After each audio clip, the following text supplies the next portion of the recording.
Assalamu alaikum everyone, this is me Zainab Ashraf from 10th standard.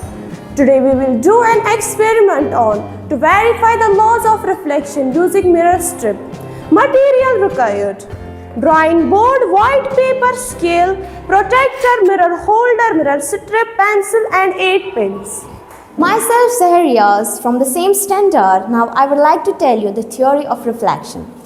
Reflection of light. When a light ray falls on the smooth surface and it bounces back, this phenomena is called the reflection of light. There are two laws of reflection. First law states that the angle of incidence is equal to the angle of reflection. Second law states that the incident ray, the refracted ray and the normal at the point of incidence all lie on the same plane. Myself Shaista Blar from the same standard. Now I am going to start the procedure of this experiment.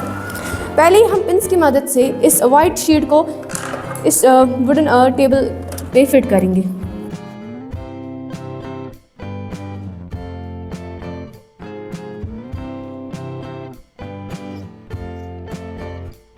उसके बाद इस mirror strip को mirror holder में fit करने के बाद यहाँ पर रखेंगे और उसके बाद एक लाइन ड्रॉ करेंगे। लाइन ड्रॉ करने के बाद मिरर का सिंबल डालेंगे और फिर इस लाइन का नाम रखेंगे M और M1। हम कोई भी नाम रख सकते हैं, मैंने M और M1 रखा। उसके बाद इस लाइन पे हम कोई भी पॉइंट लेंगे। हमने इस लाइन पे डैशड लाइन डाली जिसको हम नॉर्मल कहते हैं। फिर उसके बाद प्रोटेक्टर की मदद से हम कोई भी एंगल ले सकते हैं। आप 50 भी ले सकते हैं, 40 भी ले सकते हैं, इसलिए मैं 40 लूँगी।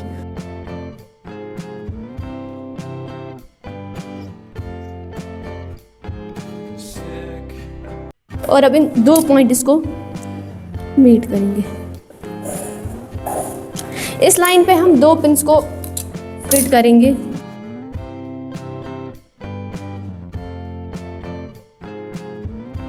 उसके बाद हम मिरर स्ट्रिप को फिर से इस लाइन पे रखेंगे।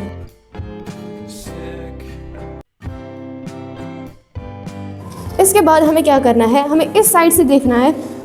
इस साइड से हमें दो पिन्स को और सेट करना है ताकि जो ये दो पिन्स है वो इन दो पिन्स के बराबर आए।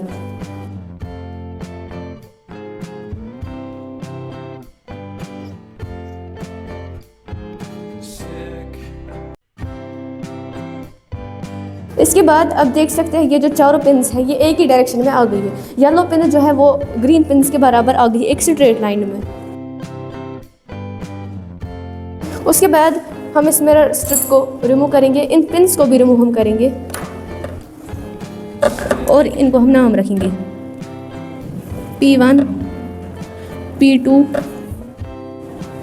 P3 और P4 और इन दो पॉइंट्स को हम ज्वाइन करेंगे।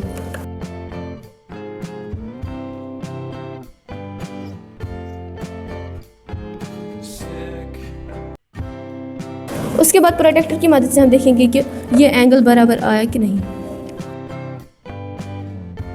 आप देख सकते हैं हमने जो एंगल ऑफ इंसिडेंस लिया था वो हमने 40 डिग्री लिया था और एंगल ऑफ रिफ्लेक्शन जो है वो भी 40 डिग्री आया है।